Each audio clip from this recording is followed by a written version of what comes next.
Now, almost 2 years after the dreadful Westgate mall siege, which left about 67 people dead, Kenya's trendy Westgate shopping mall is due to reopen tomorrow. It's highly significant as it shows the East African country might be scarred, but chooses to rise above and not live in fear of terrorists. It's been a long road to recovery, but Kenya has finally been able to pick up the pieces and will be reopening the Westgate shopping mall come Saturday, July the 18th. This huge step comes 2 years after militants laid siege and killed at least 67 people inside. Businesses lost millions of dollars after 4 gunmen stormed the mall, tossing grenades, spraying shoppers with bullets and occupying parts of the building for days. Kenyans like Saira Karim, who is a tenant at the mall, is excited about the reopening and is putting final touches on her shop. Because you see, business have to go on, life has to go on, and we are looking forward, and I think everybody is excited to come back to this Westgate Mall. All the Kenyans are very excited. Nairobi Governor Evans Kidero is also very optimistic and says security has significantly improved around the city ahead of U.S. President Barack Obama's visit to the country this month. I would like to appeal to Nairobians, let's turn out on Saturdays and come and shop, because Kenya is safer than ever. If it wasn't, Obama would not be coming. European nations, the United States and Australia have issued numerous travel advisories cautioning their citizens from visiting parts of the country due to the security threats. However, Kenyan authorities are confident that they are in control of the situation.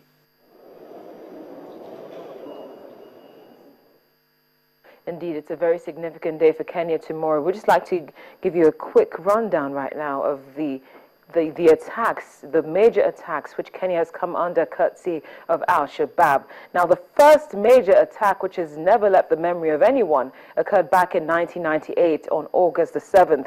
That was the bloodiest attack to date on Kenyan soil, and 2 bombs exploded simultaneously at the U.S. embassies in Nairobi, Kenya, and Dar es Salaam in Tanzania, killing 224 people. The next attack is the Westgate Mall attack, and that was the deepest wound al-shabaab had inflicted on Kenya for 4 days. That's the one which you just saw on that report. For 4 days, 4 attackers turned the luxury shopping mall in the capital, Nairobi, into a cauldron of blood, smoke, and rubble. Part of the mall collapsed, and Kenyan security forces fought for control. Now, the next one occurred in Lamu County. It was a Lamu County shooting. Al-Shabaab gunmen opened fire on the Lamu coast, a popular tourist region, and 22 people lost their lives. The next major attack by Al-Shabaab was in November 2014. It was called the Quran verse killing. Passengers on a bus in Kenya North were told to recite from the Quran or die in November 2014. 28 people lost their lives that day.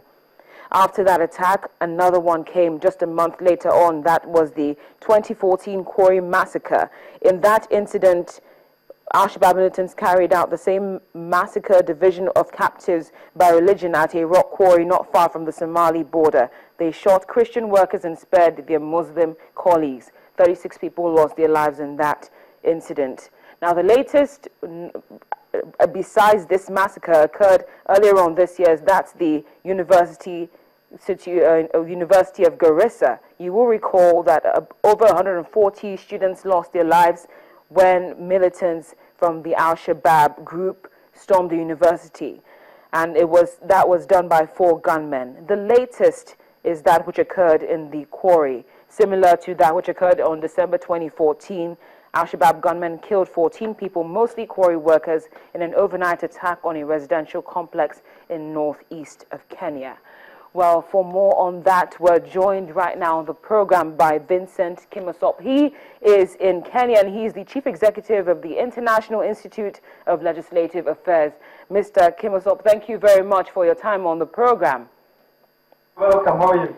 Now, thank you very much for your time. Tomorrow is a very big day for Kenyans, moving on 2 years after that unfortunate incident. Tell us more about how Kenyans are feeling. The Westgate story is a story of hope. It's a story of resilience, that it's actually possible for things to be corrected, and that even though we are down, it's possible for the country to rise again from the depth of what the attack took the country through, and to a day where it's being reopened. It's a story of hope. Yes. And also a journey of lessons that even demonstrates that the commitment to Kenyans, the commitment to building a better future. So it's a very good story, and it's an encouraging story, must say. Oh, we'll definitely reach out to you come next week to find out how well it goes tomorrow. Mr. Kimosop, thank you very much for your time on Network Africa. Okay, you're welcome. Thank you.